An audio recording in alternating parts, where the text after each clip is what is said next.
Hey guys, welcome back to the I guess different breed school podcast. I don't actually have a name for it, but you'll be watching on school, so we'll call it that. And today I'm here with Chloe, who is my friend Yoga with Olive.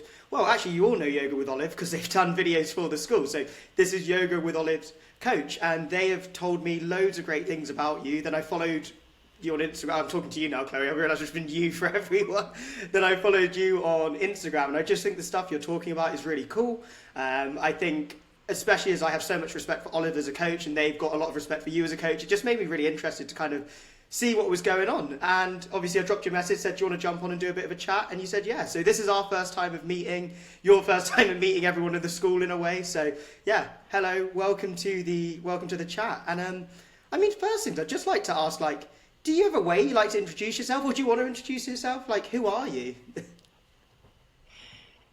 That's a great question. I will introduce myself. Who am I? A bit deep for a Thursday evening, but I'm Chloe. I'm a strength coach. I work predominantly online, and I've been in the industry for the fitness and sport industries for just over 11 years.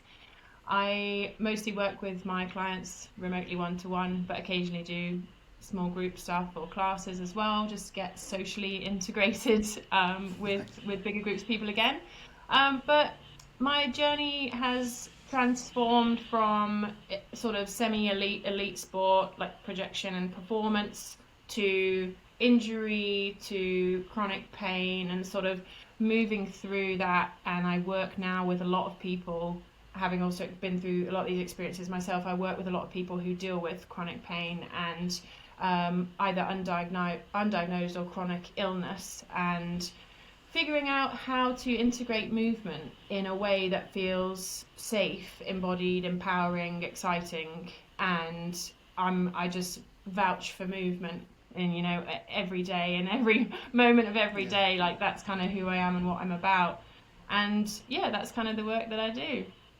Awesome. Yeah, that was a great introduction. I think you managed to pull that off real good. So I'd love to ask you a bit more about what you actually do, because one of the things that really fascinated me once I started following you, and this is one of the reasons I wanted to speak to you, is there's this really clear understanding that movement's important. You've got what seems like a pretty elite background in training, but then you've also, there was a post the other day where you had, I think it was sometimes doing the work is reading a book under a blanket.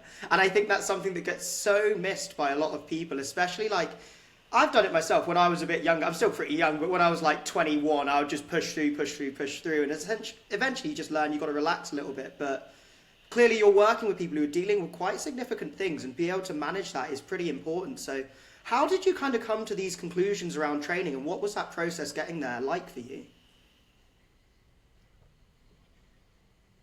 Oh, great question. I was trying to do the intellectual thing of pause for 2 seconds to figure out where I'm going with this. There's just so much we could speak on. Yeah. That transition for me happened maybe really in the infancy of my adult sporting career, because I came from a sort of schooling where my routine and everything that made up my day to day was so hyper productive, so busy, so jam packed. Every break time, every free period, every pre and post school, session was filled with extra, with more. So I grew up as someone who just knew that more is what you do. More doesn't necessarily equal better, but being busy, doing more, that equals worth, that equals value and achievement. And so I found Olympic weightlifting at the turn of adulthood, entering into adulthood. I started uni and I was at the Freshers' Fair, and I was well, I'm going to start something I've not done before. Want to get the brain kind of whirring and learn new skills. And so it was between rugby, rugby union, or Olympic weightlifting. And I thought, oh, this Olympic weightlifting is pretty sick. I watched it on the Olympics, Yeah. every quad, and these technique posters are doing it for me. This looks really fascinating and interesting. And so it sort of started there, because I had this really quick injection into Olympic weightlifting and a national university competitive level, and then a national competitive level within 2-3 years. And so trying to balance training load and rest and recovery at a very early point in my career, like athletically and as a coach, became something that was really prevalent and really important to explore. Um, and so I think I had an awareness about it then, but not necessarily a respect for it then, in terms Okay. of the value of how rest can integrate into adaptation, and how you adapt best to the training, stimuluses that you have. And yeah, so moving on from there, I suppose the respect for restful or mindful, activities that aren't specifically training, but that one might consider part of the puzzle of recovery and supporting training, that sort of emerged as I realized my health and my autonomy in my body wasn't necessarily like fully within my control. There were some unknowns. There were a couple of injuries thrown in there with like misdiagnosis, not really a clear treatment plan, and a few complicated parts in the process like that. And so yeah, very quickly around sort of 2020 had to ask some deeper questions. And one thing that I find quite interesting about like rest and restful activities as part of our adaptation, and where our kind of all the hard work actually integrates for us in terms of our gains, is your your relationship with rest. It makes you more honest. It's like, how much do I actually trust myself? How much do I actually trust that the work I'm doing is, the right work and is making the right impact? And do I actually trust myself enough to stop? And so, yeah, asking those questions again and again over the years, it's sort of been like an evolution in my journey of like how confronting or not that feels to me, and being in a much calmer place with like really appreciating the value of rest and restful activities, as well as all the get up and go of training. That's awesome. I've got so much that's kind of triggered in my brain. But something that you just said that I want to kind of circle back on is that trust is really interesting, actually. And so you said you're kind of thinking about resting is trusting that you're doing the right thing. So when you rest, it actually works. Do you think you found through your sort of earlier training career that sort of lack of trust potentially is a way to put it? Because I do a very similar thing. I'm like, oh, is that going to work? I'll just go to the gym one more time.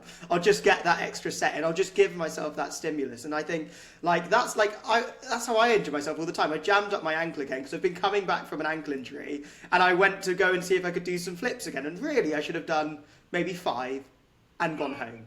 But I went, oh no, let me just balance on that bar as well. Oh, let me just do this swing catch as well. Let me just do another flip. And then I hurt my ankle again, and now I've been off for 2 weeks.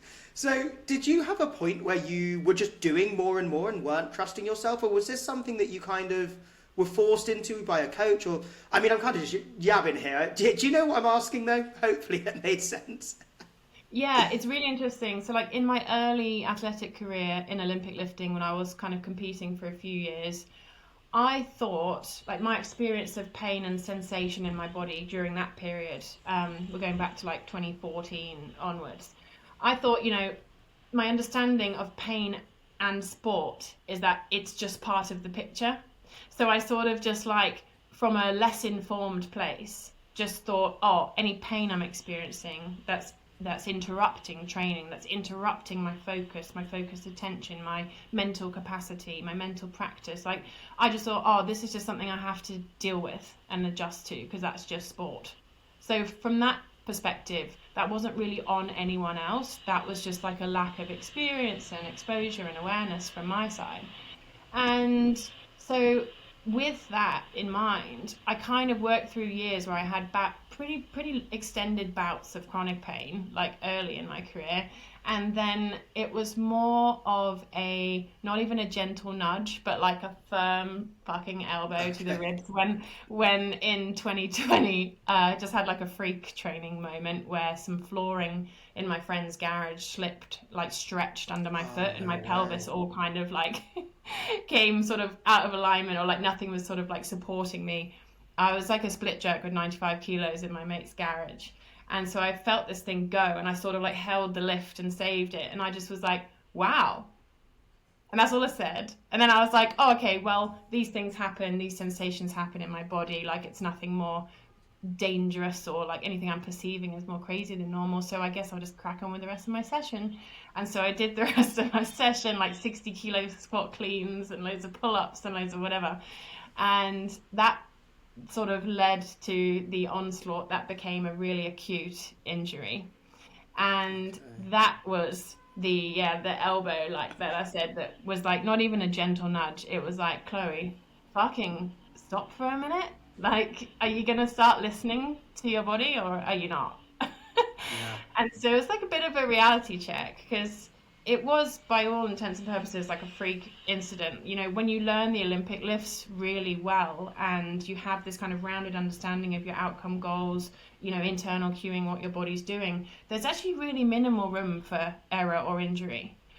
But, you know, when you're nearing your maximal weights and then some small metric, you know, some freak variable just shifts, that was out of my control. And so it was interesting. Yeah, something completely out of my control kind of shifted this journey for me, where I began to start listening, partly because I had no choice. Like, I had less autonomy in my body and I wasn't like able to move. So yeah, it sort of was like mostly on me, I would say, that realization, and then coming to an awareness and like trying to inform myself about it. Um, but I did have some great coaches and practitioners around me as well, who like have all been little parts of this puzzle, and like the bubbling pot of what now is like all these things I'm really fucking interested in. Yeah. That's awesome. I mean, not awesome that you got injured, but it's awesome to hear that you've kind of had like a positive result from it. I mean, like having over 90 kilos overhead and having a shift like that is it's not good for you by any means. It's pretty significant weight. I think if anyone who's watching this doesn't Olympic lift, like that's no insignificant amount of load for a jerk. Like that's pretty fucking hefty, you know, that's a lot of weight. So if you don't mind me asking, you obviously mentioned that this turned into a bit of an acute injury longer term. What was the result of kind of this afterwards? Because I think a lot of people have been there where they felt a tweak, they've gone, probably be fine, pushed through, and then a couple of days later, like, oh, I might have fucked up here. So what happened for you, and then what was, I guess, the chain of events after this that took place? So it was an interesting one, because my sort of what informed me in my journey so far was I'd worked with a lot of physios and I had really good experiences working with physios, and a lot of my sort of broader awareness of anatomy and physiology, and like specific to my body as well, and specific to Olympic lifting, was all developing because of these great relationships working with physios. And at the time it was COVID lockdown, and the UK government had decided that physio wasn't essential care. So Yeah. right when that happened, like the moment after kind of everything spasmed and I could barely move, unfortunately I couldn't get the care that I needed immediately. And so I went, it was a matter of months until I could, like 2 months until I could actually see someone in person, at which point there was a bit of like a misdiagnosis, like, oh, it's probably just bone bruising, blah, blah, blah, like no real other treatment plan other than a few exercises to keep me going. And so, yeah, that journey was an interesting one, because I had already what I understood as quite a positive relationship with physios and working with other clinicians. But this cloudiness, this uncertainty, misdiagnosis, like that sort of not being able to go and see someone initially, like it started to build up this sense of mistrust or this sense of danger in me. Like, well, you know, how can I trust these professionals who are also just other human beings? Like, they're not scanners, they're not MRI machines, they're not like, they can't like look within me and be like, this is what's occurring. And so, yeah, it was an interesting journey of realizing that my relationship with clinicians and physicians was quite challenging for me, and something that my brain perceived as like a little bit daunting or a little bit dangerous, and kind of fed into the web that was this perception of danger with like my pain and my injury. And luckily enough, through that journey, like through my own coaching and through some of the great relationships I had with other coaches and other physios and so on, I was able to have enough other conversations that really supported like new direction and new paths in that journey. But it made me think along the way of people who don't have exposure to like sports science context, who don't have exposure to coaching or, you know, mindset tools or sports psychology or anything like that. And I thought, God, so many people who've like who would have heard what I've heard along the way, like that probably would have led them to be so fearful that they probably would have ended up avoiding movement altogether. Yeah. Whereas I had the context that told me, if anything, like keep going, endure, because there'll be some way that we can work to get through this. And it's interesting if I just use the word avoidant and endurance. Like in pain science, those are the two archetypes of copers, like how people cope with pain. Is like often the avoidance coper is someone who has perhaps less knowledge around their body specifically, or less like brain body connection, um, or just really traumatic experiences within their body, working with professionals, like maybe less supportive environment around them, and so they get to the position where they end up just doing nothing. And then you've got the endurance copers, which is the other end of the spectrum, which is very much kind of like me, where I was at for years, is like pushing and trying to get to the point where it felt productive, the work that I was doing, and it would end up just kind of clapping back. Yeah. So yeah, it's been a whole ride. I'll pause there for a minute because obviously I've gone off on a tangent, but I'll pause. That's all right. No, that's cool. I think that's an interesting tangent. So just so I'm when we had when I say when you had the back injury, obviously as we're going through this story. So there was this back injury, and it happened obviously kind of at the worst time, I guess, if it happened during COVID, especially if it's taken you from pretty elite levels of lifting down to what I can only imagine if the back was sort of totally seized, probably pretty much almost like a dead stop to some degree. Would I be right in thinking that? 100%, 100%. Like even before my diagnosis, like I was still able to snatch 83 kilos in my garage, like in That's lockdown, good. with a full right side disc herniation and nerve root compression, like, and multiple other disc herniations, like. But the one which was kind of the symptomatic was the bottom one, which I just had this like gnarly procedure we were just talking about before the call. Yeah. And yeah, so it was really like a complete halt, a complete dead stop, because I couldn't even like bend a few millimeters forward. Like I was like, Wow. it was so crazy. I went from having this ability to cope and endure the sensations that were within my body, and accept them as part of the puzzle and stuff, but maybe unreasonably so. I got myself to a point where like I was tolerating an unreasonable amount of sensation that I was perceiving as pain, and I was still able to perform at a really high level. And so it just like went from that to literally being like disabled and not being able to move or walk or sit or anything. So it was a really stark contrast. And I know for a lot of people actually who do have like discogenic things that trigger like spasm, the spasming is the thing that scares you the most, because it's so counterintuitive. It's like our brain's way of protecting us is to kind of spasm and support around the area, but the spasm makes the pain worse. So Yeah, it's it's like really the worst scary. thing the body could do. Wow. That's crazy impressive to think you were snatching. I mean, like, did you say 85 kilos? Am I right in thinking that? That's insane snatch. Firstly, that's an insane snatch if you're healthy. Again, this is something where I think if you've never tried Olympic lifting, like, that's ridiculous. But to be doing it on, like, sort of like an injury where you've got nerve compression and all of this it's pretty intense. And I'm guessing that training probably, and this is where you were talking about being someone who endures and pushes through, it's not always the best thing to do. Obviously, you're putting more and more pressure.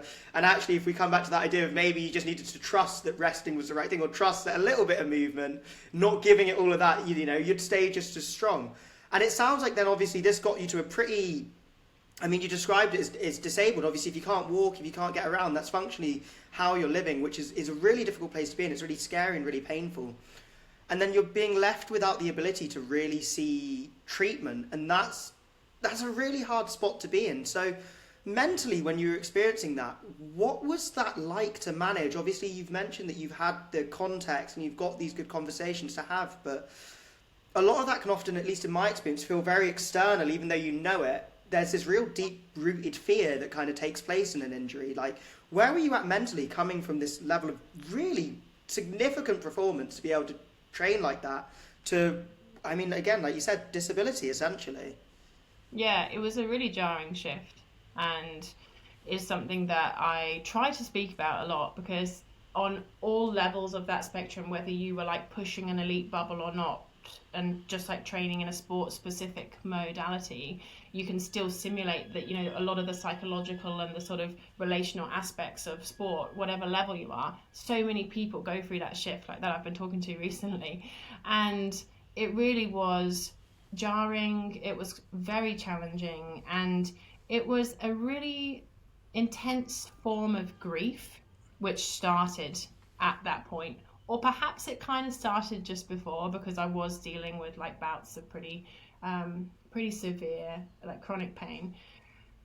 And yeah, grief is probably the best way to describe it. And when you look into sort of sports psychology, and this transcends broad psychology as well, there's like a concept of identity for closure. In sports psychology, it's athletic identity for closure, but it happens in your life, like if you break up with a partner you've been with for 10 years, suddenly part of your identity that was huge shifts. It's like it's not the same thing, but it's like in the same spectrum in terms of how your brain adjusts to such a significant change.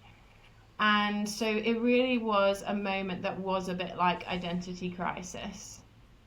And because of the endurance coping, the ability to push through, even if it meant I had to step back harder on the days when I was just kind of messed up and then couldn't train, but I knew I can come back to it, I can push through again. Oh, we have to rest again.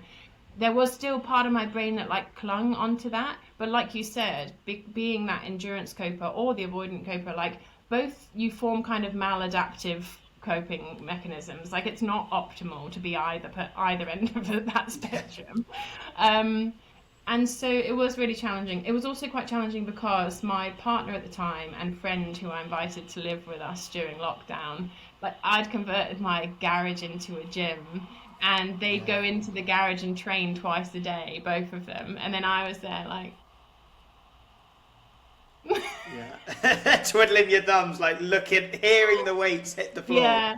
And what was also quite interesting, is like now if I look at my own training, my own approach to movement and like barriers to entry, or not necessarily barriers to entry, things that I would manage in terms of like load management, like appropriate exercise selection. If there's stuff that I know triggers like a flare up in me, like I might limit the volume or the intensity of that particular exercise, but still revisit it sometimes. The thing got like with that part of the journey was I thought, static bike and then some rehab, surely that's fine. But sitting on the static bike was what would trigger my symptoms, because Oh, my wow. symptoms were like at the base of my spine, right? And so sitting in like a pretty deep flexion, like over like a bike seat, even with like mindfulness around my core and pelvic floor, I'd get off the bike and then just be like, oh, like not even be able to stand up. And so in that moment, of like all the tools I did have, like you say, I also had tools to draw on, and I was like, oh, load management, exercise selection, la la la la la. And I thought I was being smart about it, but the things that you thought were being smart were the things that were ruining me. Yeah. So it was honestly, it was very teaching. Like I hate to be the person that is like, every moment of life is a learning opportunity. But in my life, like a lot of significant things that have happened to me, I have framed them in a way where I'm like, I learned so much about Yeah. myself, but also that informs my work, informs how I can support people in, has enabled me to have enough self-compassion that I want others to experience that in themselves, it enables me to have empathy. A lot of things that I think along points of that journey maybe I lacked in a relationship with someone, a practitioner, a clinician, or within myself. So yeah. No, that's cool. I think, do you know what? I like the idea of framing things as a teaching moment, and it's something I've kind of had conversations with about my clients recently. So, for example, one's just started combat sports, and they got their shoulder popped in a submission, and unfortunately, it just happened. And we had a bit of a conversation around this. We've got a call coming up where we're going to get a bit deeper into it, but. One of the things was it's like, yeah, unfortunately you're in a sport now where that's going to happen, and his reaction was like, oh damn, like so I guess I've just got to learn how I manage this now and how I work around when things like this happen. And you know, I think you like there's a difference between getting like a little shoulder pop that will be better hopefully in 2-4 weeks, and obviously what you experienced. But I think everyone can take a real benefit from being like, okay, well, this has happened. How can I use this as a way to push me forward, at least as an athlete? And I think, as you said, kind of like anything in life where these kind of big shifts happen, it's you can either learn and grow from it, or you can let it become like just an internalized like shit thing that you fucking always regret. Like, so I think, you know, I think that's a great way to look at it. And it sounds like you did learn quite a lot. So obviously, we were speaking about this before the call. You're kind of like 5 years forward now, still dealing with this injury, just gone through a pretty significant treatment for it. But before we get into that, something I'd be interested to hear is, in the time between then and now, how has that recovery experience looked? And has there been any like major lessons you've learned from that in that process? Yeah, so what was really interesting when I first started working with a coach about 6 months after the initial acute injury phase, it was really about 18 months before I could have it, what I would consider like a tolerance to training load. But about 6 months in, I started working with a physio, and together with a coach, we kind of like integrated these various philosophies and like new, more experimental approaches to training. And when I say experimental, I just mean broad, because I was doing Olympic weightlifting, which was so specific, and I also would argue has a lot of holes in a program, like old school conventional weightlifting programming. Like, unless you're on heaps of steroids and you just train like all day every day and you can tolerate it, the training isn't around it. Like, it's never going to support, you know, the stability of your shoulders or your deep core or your whatever, as well as like a broad S&C program would. And so, yeah, I started working with a coach called Harry from AOD Fitness. They work out of Blueprint in Worcester, and my physio at the time as well. And together, the three of us kind of collaborated, I guess. And it was like a really interesting process that informs so much of how I like create room to explore in programming now. We started to integrate, you know, a lot of breath work, like intentional, like focused attention during stuff that was gym related or not, diaphragmatic breathing, a lot of different isometrics, overcoming isometrics, like different positions through a hinge or like where I was like weak, lots of carrying, lots of like, yeah, twisting, turning, bending, extending, like loading through different planes. And I also did a period of just hand balancing for 3 months. Oh, So wow. that was one of the only things that I could do without flaring significant like injury issues. And so for 3 months, I actually spoke with a friend of mine about this, because that on their podcast, because this is where they came into my journey, was during this exact moment. I started using like locomotion, I guess, sort of animal flow type movement and hand balance to connect more to my body, to my sense of self in the gym and movement. Like being in a gym, I was in like a CrossFit gym space, but like how can I take up space here when I'm not doing CrossFit or I'm not doing Olympic weightlifting, and like becoming confident to take up space where I'd always just, it was just a given for me. Like I was like, well, this is a space where Olympic lifters lift, so I'm welcome here. And so that shift was really interesting. And yeah, people used to coin it Clo Flow. So I used to just Okay. like come in, and my whole session would basically look like a warm up. And it would just be like kind of Cali, like very hand and arm balance stuff, and a bit of like push pull, like straight arm pushing, pulling, core work, stuff like that. It was very much just like a specific gymnastics or calisthenics program. So there was those two phases of that, was like the gymnastics Cali skill, proprioception, balance element, and then there was this kind of like breath, deep core, loading through like alternate kind of planes and like less conventional patterns. And all of that led me to a point where eventually I could tolerate some like Olympic lifting and CrossFit stuff again. Nice.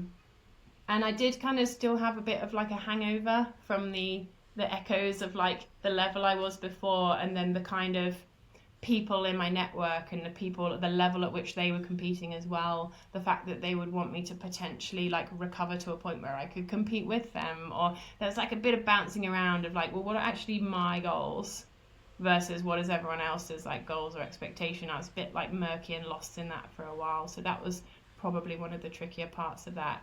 But I did get back to the point where I competed at like Strength in Depth Origins, the like 12-person competition that Sid do, and we came third that year. Nice. Out of like all the CrossFit gyms in the UK. And like I just remember a week before that, like I had like a really chronic spasm and I was in hospital. Okay. And this was like 18 months, like nearly 2 years into the journey, and I still was like so muddled and like intertwined with this like identity aspect that I'd managed to endure and work myself to the point where I pretty much was at like lifetime PR, like weightlifting numbers again, and I had somewhat of a tolerance for CrossFit gymnastics volume, and competed again, which was like, now that's not on my list. Like I'm not really fussed about competing in anything, maybe ever again, but if it's not just like a fun team thing. So yeah, that was the journey. And then after that point, I think I realized like, this isn't where I need to be. Like this level is not where I need to be. Then the kind of flare ups and the signals started to speak a bit louder. So it was almost like I almost felt like I got back to square one, and then I had to figure out how I could tolerate the really dynamic high impact lifting rather than just like I could tolerate kind of compound lifts and other exploratory stuff. But the stuff that I loved was like the snatch, the clean, the jerk. So yeah, it was a bit of a journey with that, and even I would say probably it took about 3.5 years to get to the point where I realized I was just like existentially completely burnt out. So I went through that whole kind of rebuild, these really interesting parts of the journey that have formed blocks and foundations of, what I love about movement and exploration with movement now. Still managed to get myself to the point where I was like, something part of me feels I have to be competitive again. I have to get back there just because I can or something. And then moved to Australia. And then by the end of 2023, I was working in a CrossFit gym rather than working mostly online. And I just every day was like that coming back to that idea of grief. The grief was what was fueling the burnout, because every day I was reminded, I'm standing in a whiteboard or I'm like demoing something, with a wooden stick, or I'm demoing something on a rig, and immediately I'm like wincing in pain in my head, and just like reminded every day in coaching of the things that I couldn't tolerate, and I couldn't find a way to just like for it to work. So yeah, it's been a whole ride. Yeah, I mean, it's pretty heavy, and I mean, I think being able to get yourself back to competitiveness, especially if you're a competitor, which it sounds like there's quite like an innate drive, and I think a lot of people will be able to relate to that. Myself, I'm not really a competitor. It doesn't excite me. I almost wish it did. It just doesn't. But if you are a competitor, like the word identities is something you've used, and it's so accurate because you just are a competitor. Like that is something that speaks to how you express in the world, how you perceive the world, how you perceive the things you're doing, and it's getting back there and then being pulled back away and then building back up is this huge emotional roller coaster. And especially if you're in a CrossFit gym, you're seeing people do these things that you want to do, that you've got this drive to do. It's genuinely really hard. And on top of that, you're dealing with pain, mistrust of your body, I suppose arguably almost mistrust of the way you've tried to get back, because you've learnt loads, you've seen the result, and then you've got there and you've seen it come down. And it's got to be really difficult. And I suppose that must somewhat lead into where you're at now, which seems to me quite a change, because my perception of you from someone who has basically recently just discovered that you exist in the universe is you strike me as someone who's pretty relaxed, pretty open to just listening to their body, allowing things to happen. And obviously you've just gone through a surgery, actually taking a whole new step into this back recovery. So you went through this quite long period to then form into the coach and the person that you are now. And obviously you've taken this step with the surgery. So when did this mindset shift happen? And how did you start dealing with this grief and start actually allowing yourself the space to just step back and let the recovery process take its course? I love that you can identify like that you don't have that competitive sort of drive, because I actually really relate to that too. Okay. Even though I have been a competitor, and one of the things, the first answer to the question that came to mind is the fact that actually pre this acute injury moment in 2020, before that, after just like 3 years of competing in Olympic weightlifting, I think it was like the under 23 nationals, and I was on the podium, but I nearly bombed. And so bombing is like you get three snatches, you get three clean and jerks. If you don't hit one snatch, you can't even move on to the clean and jerk, and then together the two lifts combine to make your total. And I nearly bombed the snatch, and the snatch is like my stronger lift. And I just remember having an existential moment and reflection around that competition, and just being like having an out of body experience, looking down at the bar on the platform and being like, well, what do you want me to do with that? Like, why am I standing here on this weird little stage in front of all of you? Like, this is so bizarre. Like, I don't want to do this. And so Yeah. it's really funny. I did actually realize, like, earlier on in my career that I was quite a lot more process oriented than ego oriented.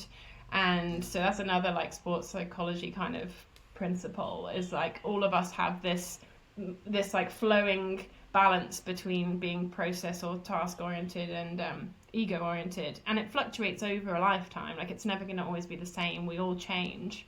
But I realized, like, the people who just love that moment where all their training can be proven in that moment where they step up and they show everyone, like, look what I can do. Often they have a higher, like, ego orientation in terms of their own personal bias. And I realized pretty early on, like, that just, like, wasn't me. Yeah. And I thought it was cool to be respected as an athlete, as a person, as a coach. But I didn't feel like stepping out onto a platform and winning loads of medals was the only way that I could be respected. And so, yeah, I think the phase then that we were talking about, the flow, the exploratory, like S&C, like all this other stuff, that then was where I realized that this is my opportunity to really lean into the process. And like, when I say the process, I just mean like not just training for that hour of the day, but what does movement represent to me and how does it fulfill me in the other 23 hours of my day. And I'm going off on a tangent here, but you put a post up the other day which said that you innately didn't.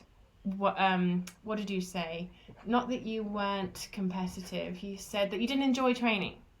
Yeah. And I was like, Yeah. holy shit, yeah, me too. Like, and I realized, like, at some point here, I want to enjoy moments of the training that I do, because I don't want all of the actual physical components of my training sessions to be laborious or to be something that builds up like a negative relationship with movement in my mind. Um, and so yeah, it just sort of started happening like gradual shift over years. And even though that like that competition moment happened somewhere in that journey where I did that big competition with the other elite guys in my gym, that was a little bit more of like not having the capacity enough to step away from other people's expectations of me. Like, I think I had a realistic expectation of what would fulfill me and what I thought was the direction I wanted to go with my own movement, but I didn't quite have that capacity to set the boundary with like other people. Um, Yeah. and always let this idea that people had whereby if you have potential for some reason it means you have to go 100%. And so that's the bit that took me a while to step away from. But I was reflecting on this with my partner like literally earlier this evening. For me, movement as a part of who I am is because I love the process. And by the process, I just mean like teachable moments, learning more about yourself, connecting more with your body, hearing and understanding your mind, like how your mind relates to, you know, your body, your relationships, how you relate to the world, how you relate to movement. for me, that's the process. Like, my process has never been, I want to prove to everyone that I'm the best in the world at lifting this weight in this particular way. Like, that's just not me. Yeah. Yeah, Yeah. I feel that. I think a lot of people could learn from that. That's cool to hear. I think it's like, it's hard being capable of something and people having those expectations and just not wanting to do it. It's very hard to say no. And I've kind of had that experience a lot. And it took me until maybe, I think I was like, when I was 24-ish is when I first realised it, because it's like I'd done Olympic weightlifting competition, didn't enjoy it. I did a weighted Cali competition, came second in the nationals, didn't enjoy it. I've done jiu-jitsu comps. I actually quite enjoy jiu-jitsu comps as a whole, but it's like I don't care about being a world champion in jiu-jitsu. But people would always say to me, oh, but you're so strong. Oh, but you're really athletic, you could do this. And I just thought, do you know what? I don't want to be a champion, because champions have to be willing to just push through pain and risk these massive injuries. And if they get injured, they just work back up. And they don't feel the sensations. They have to take time away from their family. Movement isn't about what you can learn about yourself and this and that. It's about how you can succeed. And I'm very much like you, as in, like, I enjoy, for me, the pleasure in training comes from figuring out what's the pathway from here to here, and I like the jigsaw of putting that together around myself. The actual sessions where, like, I have to lift something heavy, I'm like, I don't want to lift something heavy, it feels heavy. It feels like I got to try really hard. But I like the game around it, and I think it's interesting to hear someone who sort of went into competition and kind of realised early that maybe this isn't quite for me, and it seems like then maybe more of yourself is coming out now. Now you're in this process of, I'm just going to live the process and see what happens, and I think that's really cool. So now, as a coach, you meet a lot of people, I imagine sort of similarly to where you were maybe 5 years ago at that injury, or maybe even a little bit earlier, where they're coming out of this competitive stage where they're like, maybe I don't want to be a competitor. What does movement look like for my life? How's that transition to, meeting these people from being one of them, and now you meet them? How am I trying to word this? Give me a second, I'm just talking now. So you meet these people. What's it like for you mentally kind of to see it? And what's the first step of actually meeting these people and trying to bring them into this process-orientated approach, rather than either this goal-orientated approach or this enduring approach or avoidant approach, I suppose, around pain? So a lot of the work that I do is very interpersonal in terms of, like, we have call time, like one-to-one call time, which I know is a model that a lot of coaches move away from, because it takes capacity. Like, you have to have capacity to talk to people one-to-one that often. But for myself and the clients that I work with, or like potential new clients, someone hops on a call, just like 20 minutes, no obligation. It's really a moment where I want them to feel seen, heard, and understood however possible. Whatever they might understand about themselves or what they're asking for support with, I want to be able to read that and understand that. And so sometimes when people come to me, there will be like an echo of like something I've been through in the past, or something they've related to in my journey, which has made them feel safe and trusting enough that they can open the dialogue with myself. And those are the really, like, kind of heartwarming moments, I guess, where I'm like, this really is the gold dust for me in terms of the whole person, whole human centered approach that I have to training, coaching and training. And yeah, it's almost like a privilege that person trusts me enough to share a part of their sort of intimate, private story or struggle or journey with me. And so a lot of our call, like, we do 30-minute calls every week, my one-to-one clients. And other than that, like, how we kind of interact just when we check in with training, other feedback and like video reviews and everything else. It's really just like making sure that it's really interpersonal. It's a personable approach, because we're just two humans working with each other. There might be like interfaces and technology involved, but ultimately at the end of the day, they are as human as I am. And yeah, that for me is like really beautiful work, and I honestly consider it like a privilege, the work that we do, that I do. Um, yeah, and my understanding now of sort of the different ways in which we all adapt to cope with hardship, adversity, pain, and challenge. We don't all learn the same. We all learn differently. We don't all, have the same communication skills, or we don't all have the same needs. And so being quite like adaptive to that as well is a really interesting part of the process for me. Um, Not that I want to like pretend to be someone else, but I want to have like this broad capacity where I can draw on different styles of communication and coaching that really hit the spot for someone. It's like a different conversation or cue or moment for that person to reach a similar outcome goal than the strategy and the tools and the communication I used for that person was like completely different. Um, so yeah, I guess the answer to your question is that it's really nuanced, and that's the nuance that I love in coaching, is that Yeah. person to person. It's such a different journey for each of us. Yeah, that makes complete sense. I think that makes so much sense because we're all individuals, and I think that identification of like everyone's a human being is so valuable because everyone is a human being, and almost inherently that means we are all individuals, and everyone will have a different journey and a different path. And I mean, communication styles is a perfect example. We actually, at the most recent team day we did at Different Breed, we had a communication, well, a HR expert is like their title, but one of the big things for them is communication styles and types of people. And we sort of sat down and were talking about like, well, this type of client might need this sort of feedback, but if you were to use this over here, then it's, it could create this massive barrier to you to be able to actually connect with them.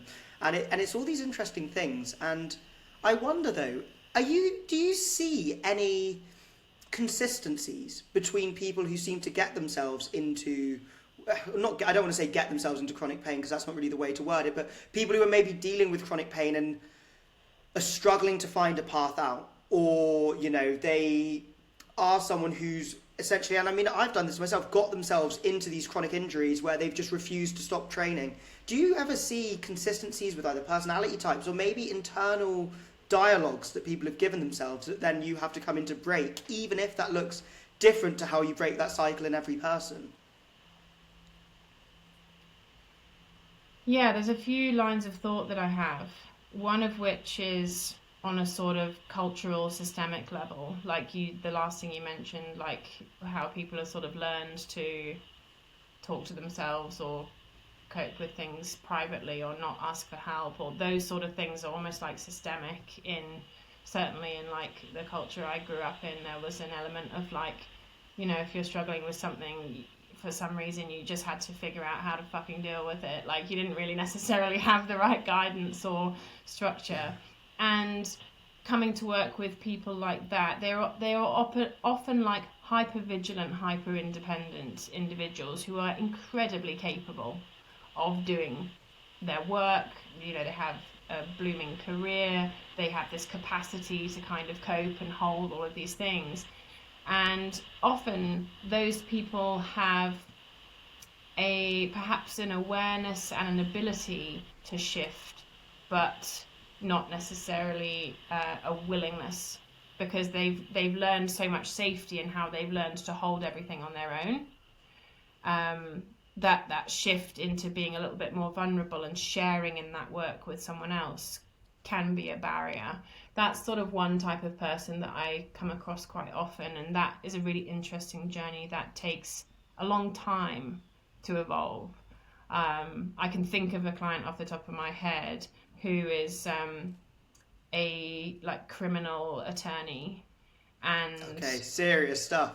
yeah, and like she is like really reputable in the UK. She also froths CrossFit. She teaches like body pump and Les Mills. She goes to like Club La Wow. Santa in Lanzarote and hosts like some of their staff.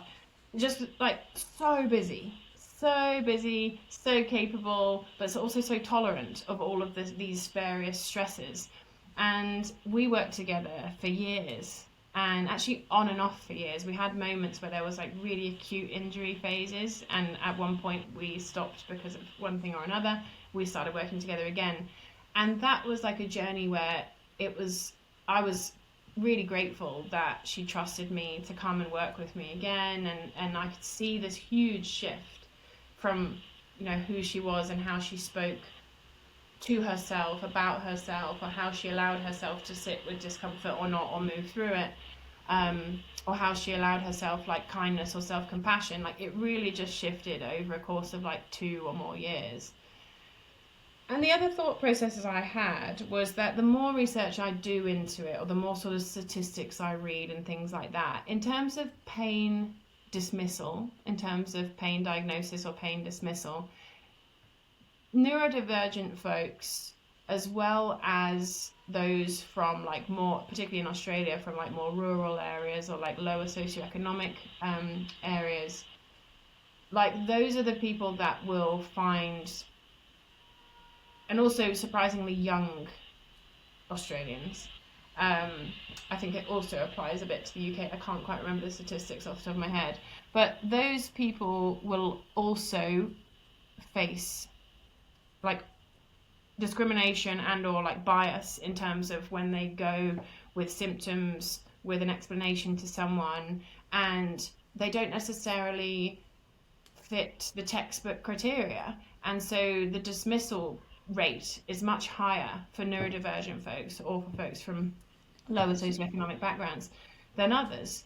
And so there is like that aspect of coaching that sometimes makes me feel a little bit like choked, or like how can I make my coaching more accessible for people who I know are getting completely flogged by the system. And actually, if someone looks at them as a whole person and not just as like tick boxes on a white piece of paper, there would be a much better capacity to understand the demands like for that person and the things that you could actually put in place for them. So yeah, those are my two sort of veins of thought. Interesting. That's really cool to hear. I think I can definitely see the socio-economic background actually in my own family. So both my parents, I've got lesbian parents just for context because I'm going to refer to two different mums, so that makes more sense. But one mum grew up middle class, dad was a police officer, you know, healthy-ish family, you know, really standard nuclear family. And the other one grew up first generation immigrant. All of her family except her were born in Jamaica, moved over here. Multiple parents, like dads, had come in and out of the house, grew up in poverty, nearly being evicted constantly, and all these sort of things.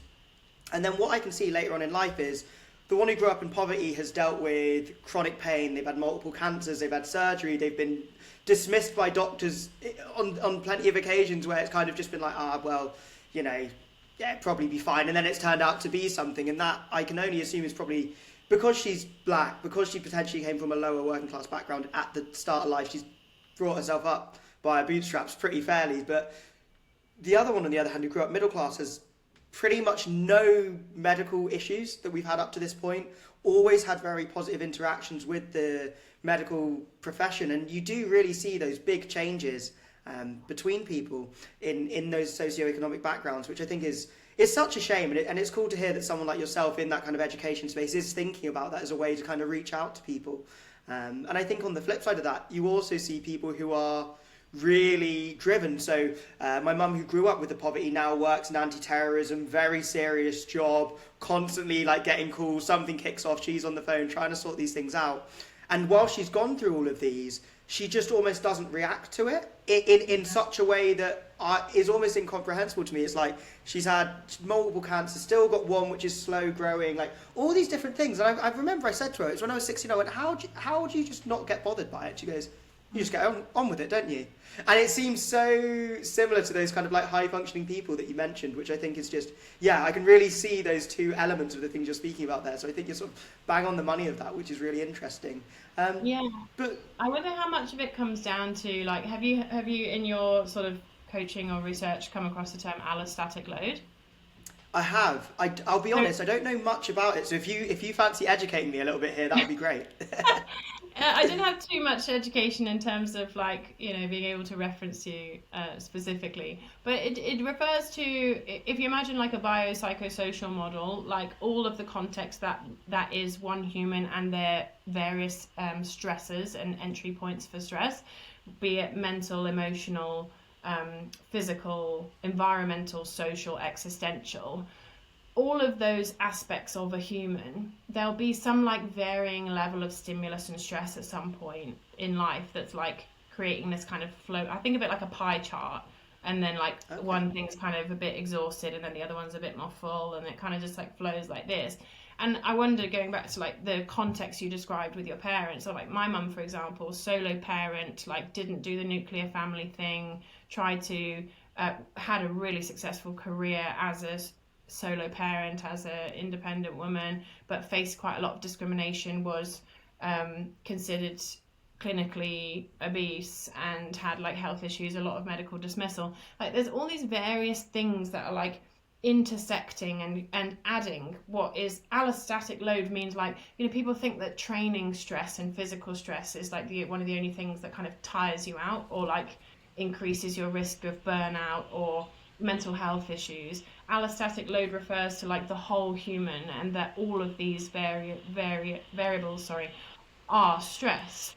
And so if you consider that, you know, physically I'm absolutely burnt, mentally I'm absolutely burnt, existentially I'm absolutely burnt, like you are going to be surely more prone to like chronic illness or like chronic pain, or not having the capacity mentally or psychologically to be able to tolerate and cope in the same way as someone who had a lower level of allostatic load. Like, you know, exactly that sort of example you used with your parents and the difference in like their growing up in their families, imagining the concept of like allostatic load as they enter adulthood and like their experiences and learned values, learned experiences, you know, how hard it was to function in like the systems in society, etc.